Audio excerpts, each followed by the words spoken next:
नमस्कार, मैं हूं पूजा। बिहार न्यूज में आपका स्वागत है। खबरों की ओर बढ़ने से पहले एक नजर आज की सुर्खियों पर।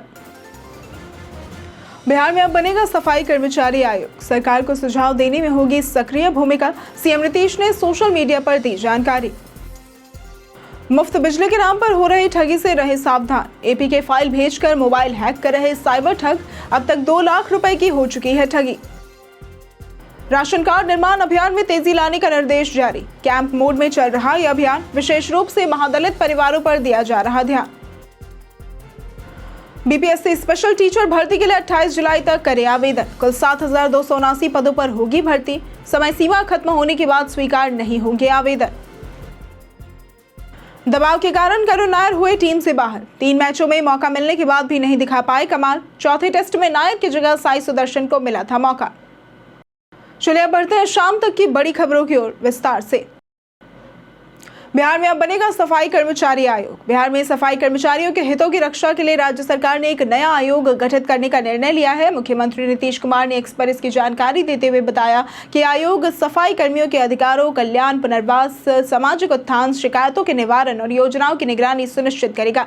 आयोग सरकार को सुझाव देगा और योजनाओं को लागू करवाने में सक्रिय भूमिका निभाएगा। इसमें एक अध्यक्ष, एक उपाध्यक्ष और 5 सदस्य होंगे, जिनमें एक महिला या ट्रांसजेंडर शामिल होंगे। यह आयोग समाज के वंचित वर्ग के सफाई कर्मचारियों मुख्य धारा से जोड़ने और उनके सामाजिक आर्थिक विकास में मदद करेगा। विधानसभा चुनाव से पहले यह फैसला अहम माना जा रहा है।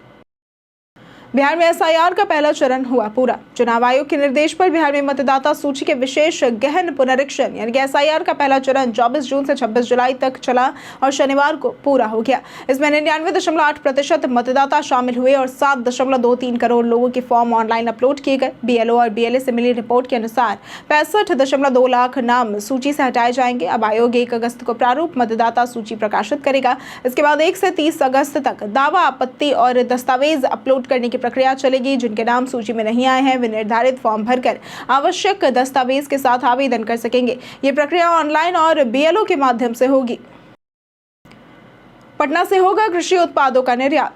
बिहार के कृषि उत्पादों जैसे कि मखाना, शाही लीची, जर्दालू आम और कतरनी चावल के निर्यात को बढ़ावा देने के लिए पटना में एपिडा का क्षेत्रीय कार्यालय खोला जाएगा। इससे प्रमाणन, पैकेजिंग और प्रशिक्षण जैसी सभी सुविधाएं स्थानीय स्तर पर मिलेंगी, जिससे किसानों की आय में वृद्धि होगी। पहले प्रमाण पत्र वाराणसी, कोलकाता या लखनऊ से लेना पड़ता था, जिससे निर्यात में देरी होती थी। अब ये प्रक्रिया पटना में ही पूरी हो सकेगी। अगले 3 साल में निर्यात को तिगुना करने का लक्ष्य है। पहले साल 50 एफपीओ ऑन बोर्ड होंगे और 20,000 किसानों को प्रशिक्षण मिलेगा। इससे कृषि उत्पादों को अंतर्राष्ट्रीय बाजार में उचित मूल्य मिल सकेगा और बिहार की हिस्सेदारी बढ़ेगी।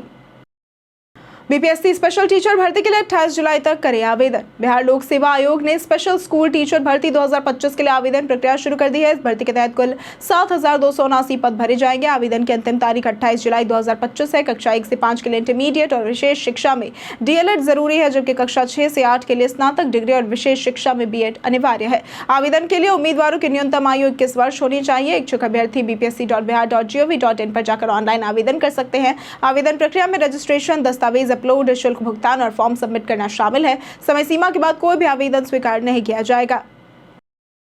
मुफ्त बिजली के नाम पर हो रही ठगी से रहे सावधान। बिहार सरकार द्वारा 125 यूनिट मुफ्त बिजली देने की घोषणा के बाद साइबर ठग सक्रिय हो गए हैं। ठग लोगों को फोन कर मुफ्त बिजली के लिए रजिस्ट्रेशन कराने के नाम पर झांसा दे रहे हैं और एपी के फाइल भेजकर मोबाइल हैक कर लेते हैं। इसके बाद वे पीड़ितों के बैंक खातों से पैसे उड़ा लेते हैं। पटना साइबर थाना में 2 लोगों ने इस तरह की ठगी की शिकायत दर्ज कराई है, जिनसे 2 लाख रुपए ठगे गए हैं। साइबर थाना प्रभारी नीतीश चंद्र धारिया ने बताया कि ऐसी कॉल से सतर्क रहे, किसी लिंक पर क्लिक न करें और कोई भी निजी जानकारी साझा न करें।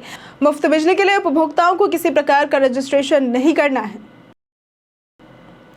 राशन कार्ड निर्माण अभियान में तेजी लाने का निर्देश जारी। खाद्य एवं उपभोक्ता संरक्षण विभाग के प्रधान सचिव पंकज कुमार ने राशन कार्ड निर्माण की प्रक्रिया में तेजी लाने का निर्देश दिया है। विभाग कैंप मोड में अभियान चला रहा है, जिसमें विशेष रूप से अनुसूचित जाति, जनजाति और महादलित परिवारों पर ध्यान दिया जा रहा है।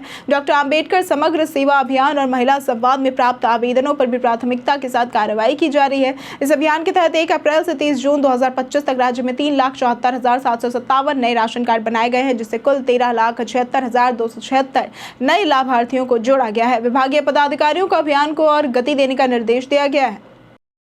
बेतिया में गर्मी के कारण बदला स्कूलों का समय। बिहार में मौसम दो अलग अलग रूपों में नजर आ रहा है। दक्षिण और उत्तर पूर्वी जिलों में बारिश और बादल छाए हैं, जो कि पश्चिम चंपारण के बेतिया में भीषण गर्मी ने हालात बिगाड़ दिए हैं।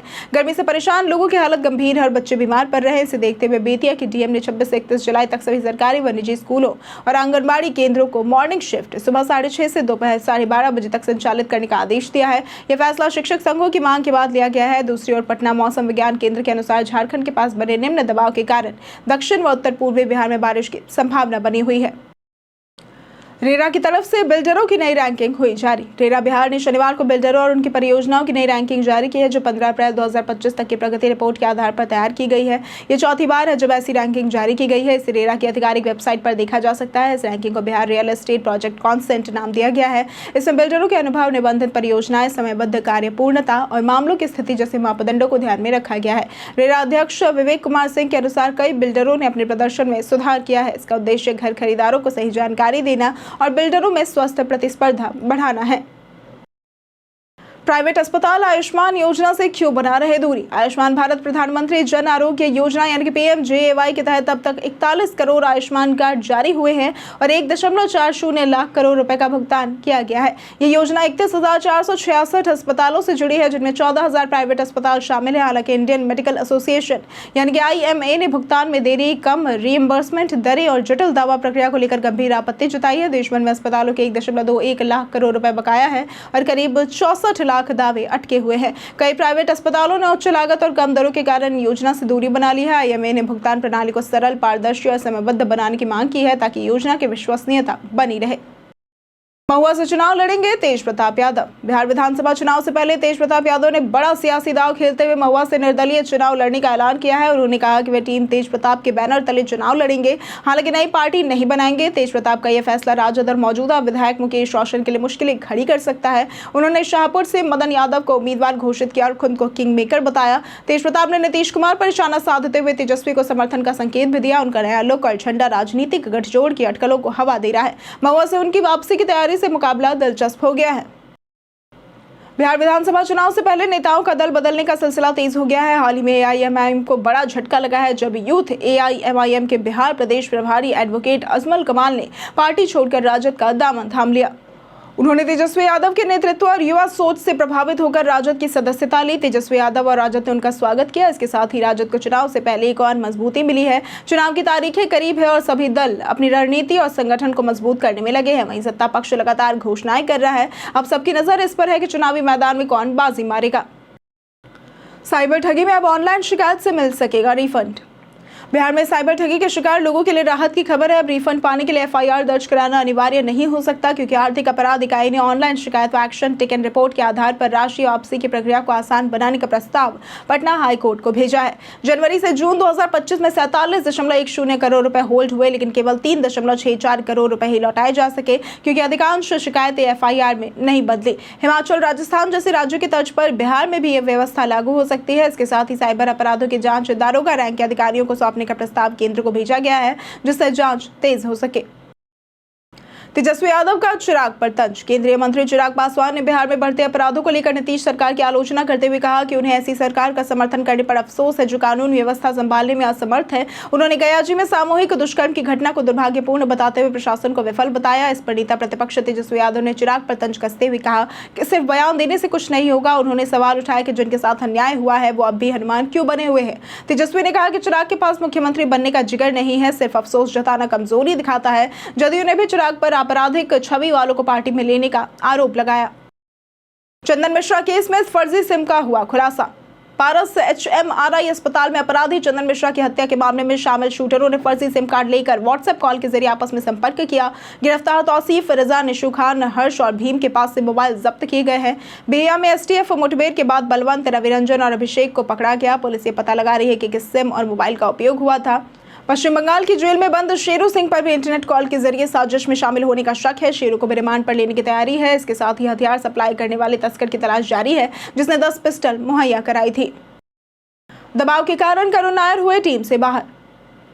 8 साल बाद टीम इंडिया में वापसी करने वाले करुण नायर को इंग्लैंड दौरे पर शुरुआती 3 टेस्ट मैचों में मौका मिला, लेकिन वो प्रभाव नहीं छोड़ पाए। 6 पारियों में उन्होंने 131 रन बनाए, जिसमें उनका सर्वोत्तम स्कोर 40 रहा। चौथे टेस्ट में उन्हें ड्रॉप कर साई सुदर्शन को मौका दिया गया, जिन्होंने पहली पारी में ही अर्धशतक लगाया। बैटिंग कोच सितांशु कोटक ने नायर को बाहर करने का कारण खराब फॉर्म नहीं बल्कि मानसिक दबाव से मुक्त रखना बताया। कोच के मुताबिक टीम मैनेजमेंट उनका समर्थन कर रही है और अब ये देखना होगा कि नायर भविष्य में टीम में वापसी कर पाते हैं या नहीं।